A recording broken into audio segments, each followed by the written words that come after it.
Today, I'm going to focus on a longtime favorite of mine for fixing harshness, the secret weapon from Plugin Alliance called BX Refinement.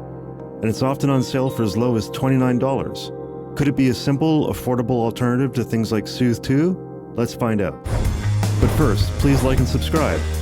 If you want to support the channel, there's a link to my Patreon below. Plus, you can get awesome plugin deals at Plugin Boutique with my affiliate link, and head over to palebluedot.ca for freebies. The main impetus behind BX Refinement was to fix harshness that can occur during mastering, especially with loud mixes during the height of the loudness war. That's my most common use for it, and it can be a real snap to address that digital haze that can separate an amateur mix from a pro mix. Let's explore the interface while we fix a mix. So I have a heavy mix here with lots of guitars and mid-range vocals flying around.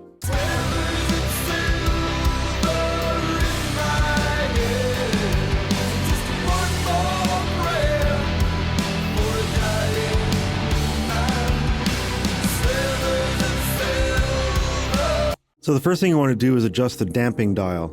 You can hear the difference pretty quickly, so I'll just pull this up until you hear an improvement.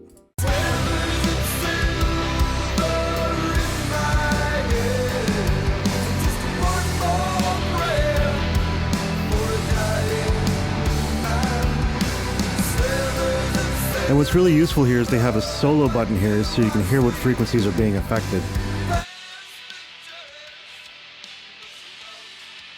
Yeah, that sounds exactly like where I would expect the problem frequencies to be, around the 2 to 3K zone. Let's bypass.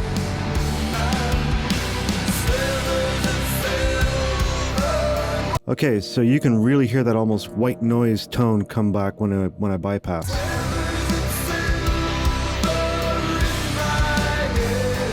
It makes me wonder how I could have missed this the whole time. There's a lot of masking going on that will sound awful in the outside world and hide crucial parts from the mix. Let's A/B with another mix to see if we've gotten closer to getting an ideal de-harshing zone here.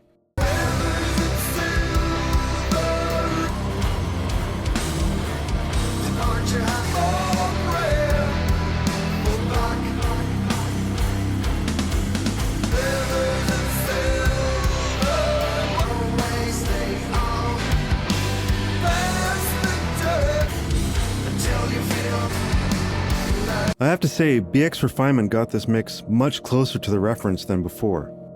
BX Refinement has really carved out some space, creating a more sense of depth in the mix.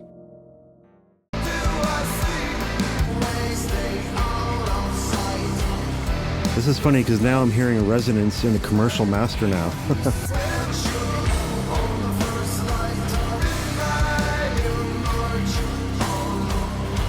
But this can be a reminder not to overdo it in the harshness correction.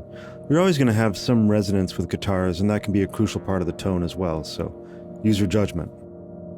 So now that we've rolled off some harshness, you can further refine the settings.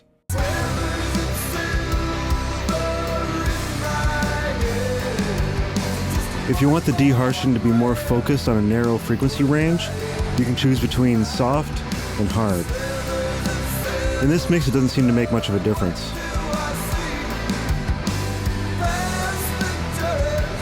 The next important section is the dynamic section. Activate this, and you can get finer control over the range, or the amount of reduction, and the speed, or how quickly the reduction occurs, like the release time on a compressor. The meter on the right shows you how the dynamic reduction is being applied and how quickly.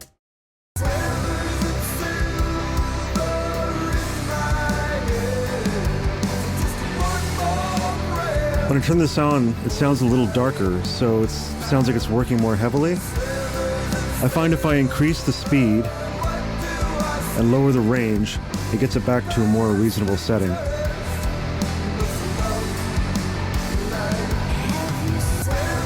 It's worth spending time tweaking these settings, as it can result in a more natural sounding harshness reduction that will ideally reduce only the most plosive frequencies.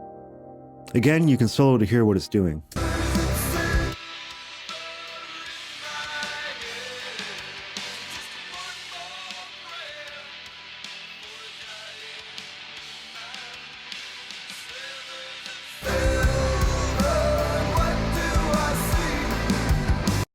Another thing you can do here is blend the wet and dry signal.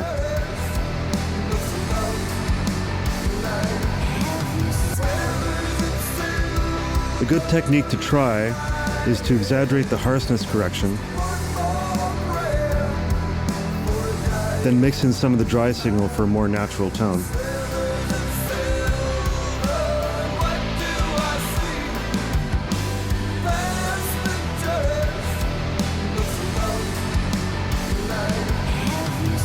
Now you may have noticed that adding significant reduction tends to dampen the signal. The highs roll off a bit.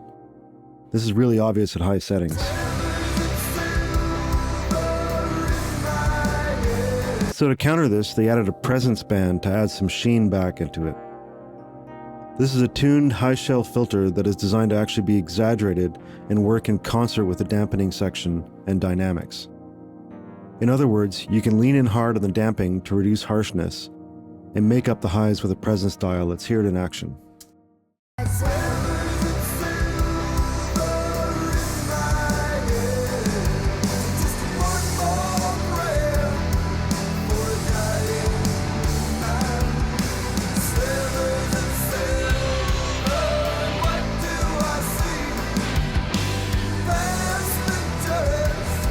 Let's add some saturation. The saturation adds subtle warmth and a bit of brightness, so keep that in mind when adjusting.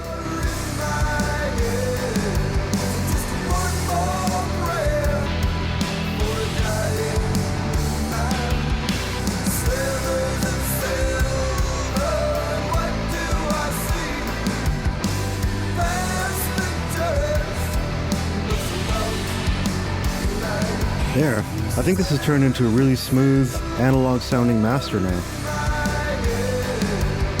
And quickly, let's try BX Refinement out on a single instrument.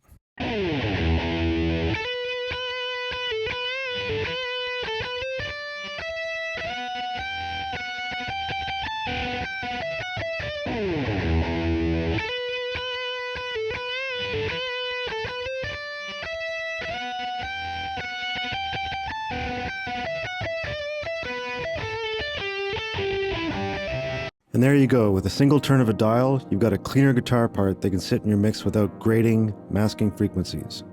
I want to quickly point out that Brainworx included an oscillator here for some unknown reason. This is basically like an LFO that you can use to create a tremolo type effect. I have no idea what this has to do with cleaning up a master, so I just ignore this section completely. Let's quickly compare BX Refinement to the almighty oeksound Soothe 2.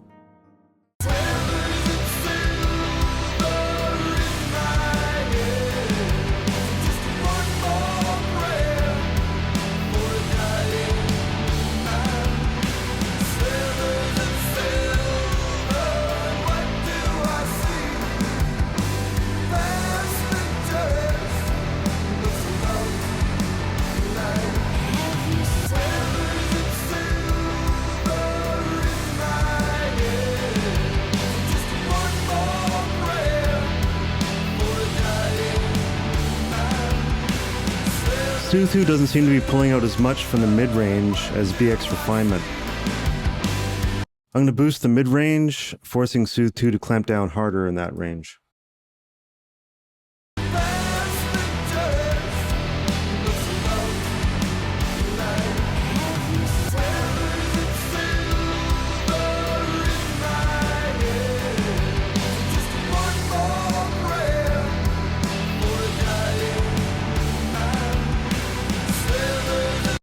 Interesting. I find I have to really push Soothe 2 harder to get a similar response as Refinement. It sounds good, but I'm finding something to sound a little smoother in Refinement. I'd always want Soothe 2 for deep corrections, but BX Refinement seems to nail the harshness right out of the box. I'm impressed. I would say if I needed to send this master out today, I'd choose what BX Refinement is doing to the mix. I could insert it, turn a couple knobs, and the problem is fixed. I have little doubt I can get there with Soothe 2, but it would take a long time of fiddling around, and I risk ear fatigue the whole time. It's impressive that Brainworx figured out a quick, concise harshness solution almost a decade ago. I love this plugin. It's become a staple in my mastering chain for years because it's simple and it just works. If you're looking for a great harshness correction plugin and you see this on sale for $29, it's officially $199 normally, then grab it. If you have a Plugin Alliance subscription, then check it out. You won't be sorry. That's all for now. Thanks for watching. Don't forget to like and subscribe and head over to paleblue.ca and sign up for my newsletter. Until next time, mix well.